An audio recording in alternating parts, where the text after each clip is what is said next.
Listen, I'm a thoroughly introverted person, and I survived in a consulting job in a big four firm in London for almost 4 years until I took my career break. And the surprising thing that I discovered is that no one really teaches you how to manage people, and you kind of just figure it out as you go along. In consulting, it's absolutely wild.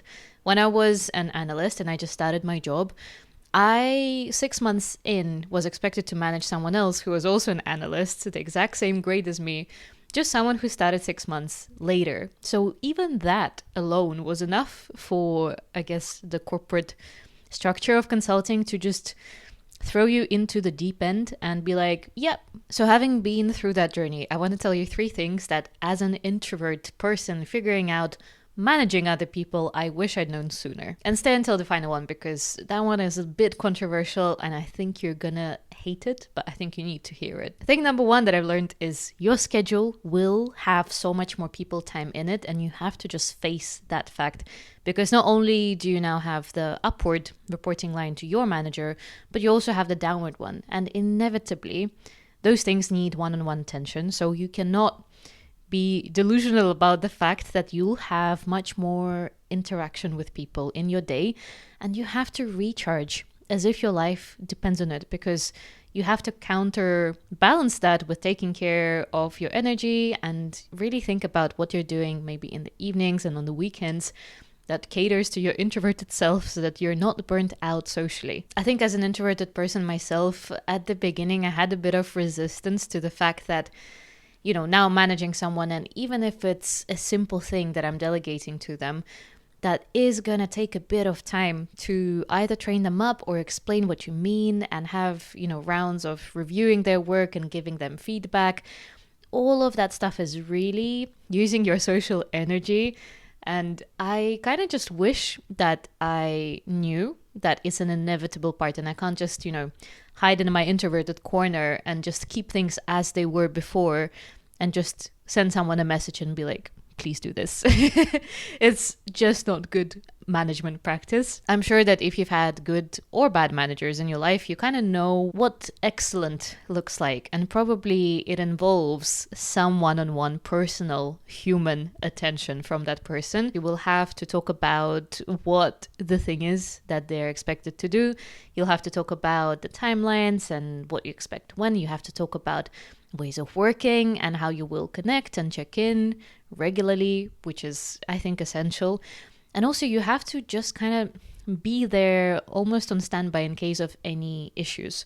And any issues will come to you. And they will probably need some random, one-off, hey, can we jump on a quick call? And then you have to say, yes, we can. And we're going to figure it out together. Point number two, I'm very passionate about. Some people will love having you as an introverted manager. And it's a very important point to recognize because so often we're told that being introverted is a disadvantage, and it couldn't be further from the truth. Everyone has strengths and weaknesses.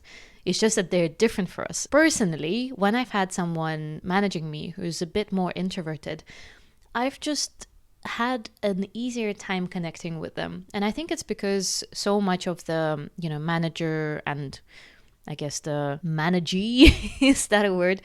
So much of that relationship happens one-on-one. And the thing that we as introverts are very good at is building a good relationship with people one-on-one. This is literally our specialty. It's our gift, I guess, contrasted to the extroverted skill of being in big groups and taking space and airtime and all of that stuff. So the thing that I have found is I kind of maybe entered the management territory of managing someone with a subconscious belief that was ingrained in me from years in corporate that being an introverted manager is a little bit worse than being an extroverted one, because we always told that we're kind of inferior in corporate terms through so many ways and talent reviews and, the way that the whole appraisal process works. I could go on about this for a very long time.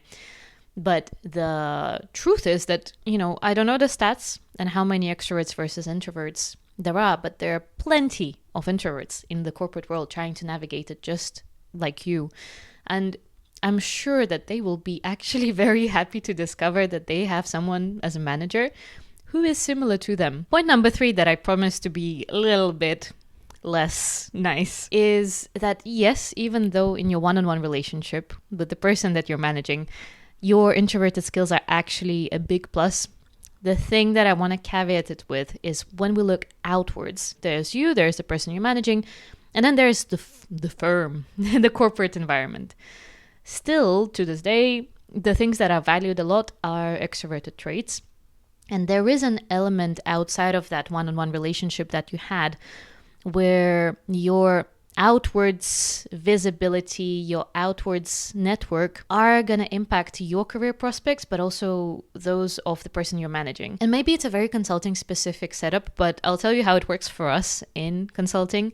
You usually have a person called a people lead. They're not your day-to-day manager. They're actually someone who represents you in talent reviews and is kind of your go-to person for anything that's not your project related, but rather firm related. And we don't have accurate data about this, but through word of mouth and also through just being in that environment for years, the thing I can tell you for sure is that if your people leader is more visible, more known, and more respected generally in your department, you will be more likely to get better outcomes in your talent reviews. You'll be more likely to be promoted, to get a raise. The whole talent review process is not exactly a meritocracy. It's more the art of speaking about the work that you're doing and the work that the people you're managing are doing, and really teasing out what were the valuable things that we can really exaggerate, I suppose, to make sure that their effort is recognized. It's something that feels maybe unfair, but the reality is that if you are amazing in your one-on-one, manager and managee relationship, but if you are not working on your visibility, if you're not outwardly kind of establishing your authority and your leadership with the people your grade and upwards, you are putting that person at a disadvantage. There is a skill to being able to navigate the corporate setting that doesn't necessarily match your natural tendencies. For example, as an introvert, when I first started my consulting job, I was terrified of networking. I mean, not terrified maybe, but I really was very, very bad at it, not proactive at all, not dedicating much time to it, also not really enjoying it. By the end of 3.5 to 4 years, I have become way more sociable. I think I have become much better at making connections. And I've also become much more proactive because I recognize that it's gonna be a big plus for my career if I can do that, even though it doesn't come naturally to me. Not treating it as I'm betraying myself, but more like this is part of the game. And if you want to be good at the game, you have to, understand what are you good at, what are you not so good at, and what are the bits that you're not so good at that you think would be worth mastering for you to have the best chance of progressing and for the people you're managing to have the best chance of progressing. If you are a new manager and you're anxious about navigating all of that territory, especially as an introvert, I help with this in my one-on-one coaching. You can check the link down in the description, and I hope to see you in this next video here, which I think you'll find very useful. Bye.